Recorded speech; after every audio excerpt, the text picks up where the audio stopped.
Greetings, dear friends. Welcome to a new exciting video where we will explore the German alphabet, vowels, consonants, and a very special rule, the double consonant rule.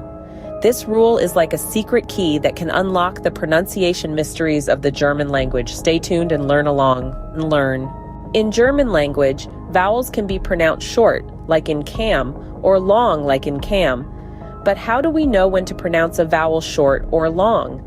Here's where the double consonant rule comes into play. This rule states that if a short vowel in a word stem is followed by a consonant, the word is spelled with a double consonant. For example, in the word Hoft, the O is short, and hence we write two Fs. Simple, isn't it? But there are a few exceptions. The consonant K is doubled as CK and the consonant Z as Ts.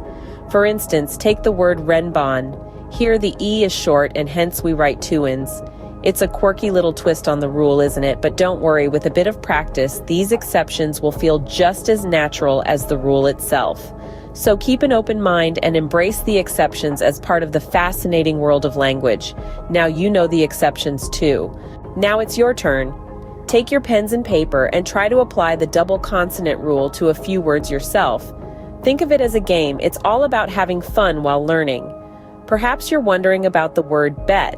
The E is short, and so we double the T. Yes, you're getting it.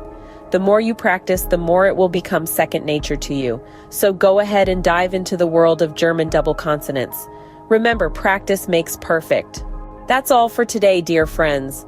We've covered the exciting world of the double consonant rule, its exceptions, and the importance of practice. I hope you had fun learning the double consonant rule. Don't forget to practice what you've learned and stay curious. See you next time.